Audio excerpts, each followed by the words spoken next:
Let's take a look at a starting 11 of the youngest players to have featured in the Premier League this season. Jordan Pickford. Well, who else did you expect to see here? Not only is Jordan Pickford the youngest goalkeeper to play in the Premier League this season, but he's also the most expensive. Well, after Ederson, that is. Was he worth the £30 million paid to Sunderland for the 23-year-old? He's a good goalkeeper and is in contention for a starting spot in Russia, but Jesus, I'd say he wishes he could throttle the comedy duo of Michael Keane and Ashley Williams in their sleep. Tom Edwards. You would have to feel bad for Tom Edwards, who wants to make their professional debut away at Manchester City, charged with keeping Leroy Sané and Raheem Sterling quiet. The 18-year-old failed, subbed off after 52 minutes and looking like he'd seen a ghost after being terrorised by wave after wave of attack as City ended up 7-2 winners. He lasted 15 minutes longer in his next game, a 5-1 drubbing at Wembley, where he must have wondered why Mark Hughes was sending him out ripe for the slaughter against such tough opposition yet again. He started 4 games since and was named man of the match against West Brom. Ethan Ampadu. You would have to credit Chelsea for the way they do business. Sell Nathan Ake for £20 million and just immediately clone him on his way out. This lookalike, who probably uses the same shampoo as David Luiz, i.e. none, was born in September 2000 and probably doesn't have a clue what Saved by the Bell was. At 17, he's already a Welsh international,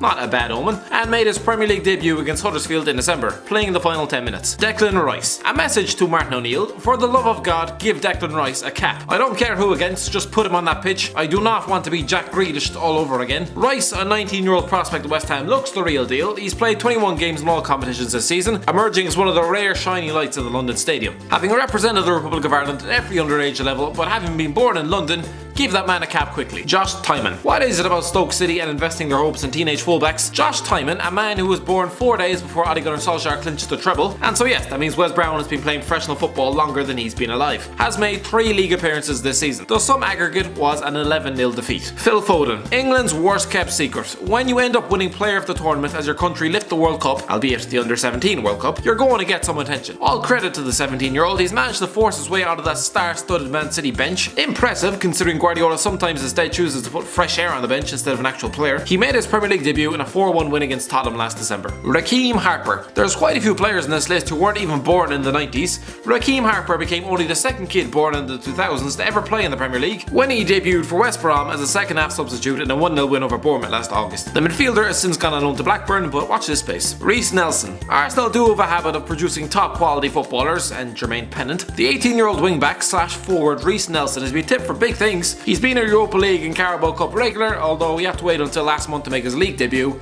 in a 4-1 win over Crystal Palace. Brahim Diaz. Another talented Man City player, the 18-year-old Brahim Diaz made his Premier League bow only last month in a 3-1 win over Newcastle. Mainly a centre forward, he can also play as an attacking midfielder. Let's see how he progresses at the Etihad, or whether he just gets suffocated by another 200 million worth of talent that Guardiola chucks at his team this summer. Callum Hudson-Odoi. Callum Hudson-Odoi is not like most 17-year-olds. Instead of downing a pack of carling down the back of some skip and in danger of getting an ASBO, he's training alongside some of the best footballers in Europe. The English forward is heavily tipped to break through the ranks and succeed at Chelsea, which means that he's going to be chucked out on about 6 different loan spells over the next 5 years. Enjoy Vitesse Arnhem, lad. I hope the weather's nice out there. He made his league debut in a 3-0 home defeat to Bournemouth, which is a bit like a comedian coming out to an audience who've just discovered someone has just pissed in their drinks. Michael Obafemi. Michael Aluadora Timmy Obafemi, Dublin's finest. Yes, it might sound like you're spitting bars when you're trying to pronounce his full name, but this 17-year-old kid is a Republic of Ireland international. Born in July 2000, he debuted against Tottenham last month and the second youngest ever for Southampton after Luke Shaw. So Liverpool fans, you might as well start getting his name on the back of your jersey for 2023. He has an older brother who at the age of 24 currently knocks him in for Wingate and Finchley. Let's hope things go a little better for Obafemi Jr., who I just wish had been christened Martin for the crack.